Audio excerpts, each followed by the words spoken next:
नमस्कार मित्रांनो, मी हर्षदा राजमल बोरसे इयत्ता 9वी अ ची विद्यार्थिनी। माझ्या शाळेचे नाव कस्तुरबा माध्यमिक विद्यालय येथे शिकते। इयत्ता 9वी अ ची विद्यार्थिनी। सर्वात आधी मी जिजामातांना वंदन करते व त्यांच्याविषयी भाषण देणार आहे, म्हणून मी त्यांना वंदन करून भाषणाला सुरुवात करते। जाधवांची कन्या भोसल्यांची सून, जाधवांची कन्या भोसल्यांची सून, शिवबांची माता अभाग्य कोणते अजून, शिवबांची माता अभाग्य कोणते अजून। हिंदवी स्वराज्याची पताका अभिमानाने डोलते, हिंदवी स्वराज्याची पताका अभिमानाने डोलते। ऐका लक्ष देऊन मी जिजाऊ बोलते, ऐका लक्ष देऊन मी जिजाऊ बोलते। तो काळ फार धामधुमीचा होता। महाराष्ट्रात चहूबाजूने शत्रूने वेढला गेला होता। शत्रू गोर गरीब रयतेवर जुल्म अत्याचार करीत होते। अशा या पारतंत्र्याच्या काळात यश, स्वाभिमान, कीर्ती, मातृत्वाचं देणं लाभलेल्या यदुवंशात लखुजीराव जाधवांच्या घरी आमचा जन्म झाला। म्हाळसा राणीच्या पोटी आमचा जन्म झाला। 4 भावंडांच्या पाठीमागे एक कन्यारत्न जन्माला आले, म्हणून हत्तीवरून साखर वाटली गेली। पण केवढे ते कौतुक हो! आजच्या माझ्या बहिणींनो, मातांनो, तुम्ही किती जणी आपल्या मुलीचं स्वागत खुल्या मनाने करतात? हत्तीवरून साखर वाटण्याचा काळ गेला हो, पण मुलीचे स्वागत खुल्या मनाने करणाऱ्या आज माताही खूप कमी झाल्या आहेत, याची मी आज खंत व्यक्त करते। आमच्या मातोश्री म्हाळसा राणी आम्हा 6 वर्षाचे असतानाच त्यांनी आम्हाला ज्ञान दिले। रामायण, महाभारत सोबतच नामदेवांच्या गाथाही आम्हाला ऐकवल्यात, त्या आम्ही ऐकून घेतल्या, समजून घेतल्या होत्या। एकदा स्वराज्य साकार करण्यासाठी बलिदान दिलेल्या एका सरदाराच्या पत्नीला काही कर्मठ लोक सती जाण्यासाठी भाग पाडित होते। त्यावेळी आम्ही त्यांना विरोध केला, तर त्यांनी आम्हाला धर्मविरोधक या कठड्यात उभे केले। एरवी स्वराज्य संकल्प साकार करण्यासाठी आम्ही गोरवीला जाणारो आम्ही थक्क झालो। शिवबांना धर्म शिकवताना, न्याय शिकवताना, समाजाचे कल्याण आधी हेच आम्ही त्यांना रुजवले। स्वराज्य साकार करण्यासाठी आम्ही शिवबांना ज्ञान, चारित्र्य, चातुर्य, संघटन, शौर्य, पराक्रम अशा राज्यगुणांनी बळकटून दिले। आम्ही आलोयत, आम्ही तुमच्या आऊसाहेब आलोयत, जिजामाता आलोयत, आदर्श घ्यावा। एक काळ असा होता ज्या काळात परकीय सत्ता धुमाकूळ घालत होत्या, अशा काळात आमचा जन्म झाला। आई म्हाळसा राणी व वडील लखुजीराव जाधवांच्या घरी आमचा जन्म झाला। ते खूप खुश झाले आमच्या जन्मावेळी, म्हणून हत्तीवरून साखर वाटली गेली, दारादारामध्ये रांगोळ्या काढल्या गेल्या, तोरणे लावली गेली आणि आमचे नाव ठेवण्यात आले जिजा। जिजा म्हणजे जय आणि विजय,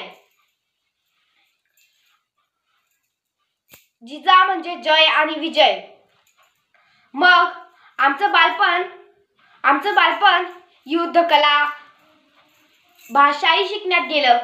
आजूबाजूला सरदारांची वर्दळ गाजलेली होती।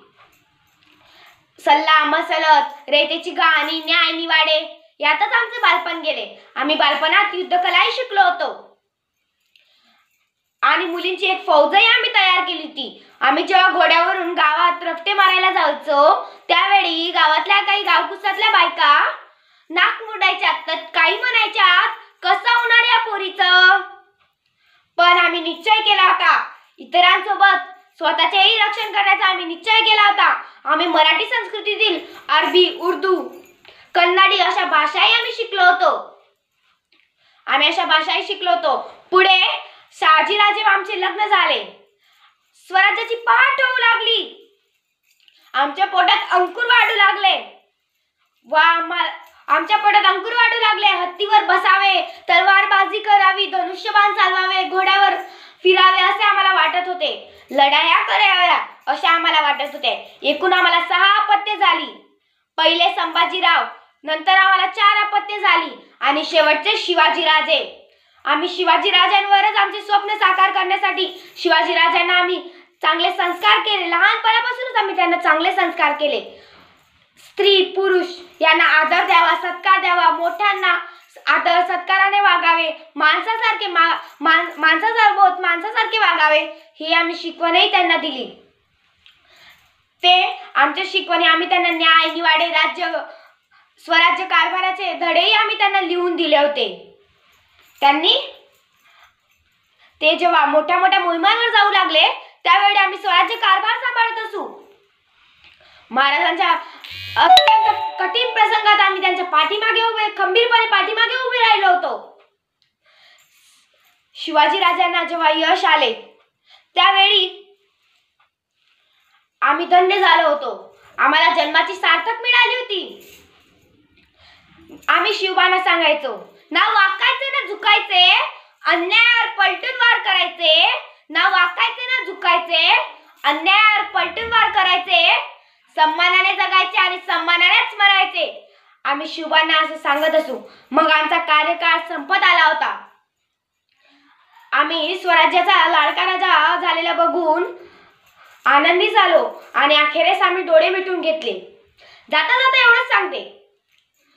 जाता जाता एवढंच सांगते, वाघाची आई म्हणायला काळीच वाघिणीची लागते, वाघाची आई म्हणायला काळीच वाघिणीची लागते. म्हणून तर जिजाऊ तुमच्या पुढे आमची मान सदैव खाली वागते. म्हणून तर जिजाऊ तुमच्या पुढे आमची मान सदैव खाली वागते.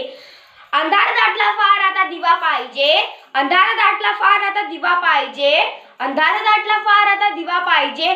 नव्या या युगात सूर्य नवा पाहिजे, नव्या या युगात सूर्य नवा पाहिजे. अन्यायावर उगारलेला बहु पाहिजे, अन्यायावर उगारलेला बहु पाहिजे. पुन्हा एकदा जिजाऊ आणि शिवराय पाहिजे, पुन्हा एकदा जिजाऊ आणि शिवराय पाहिजे, पुन्हा एकदा जिजाऊ आणि शिवराय पाहिजे. धन्यवाद. जय हिंद, जय महाराष्ट्र.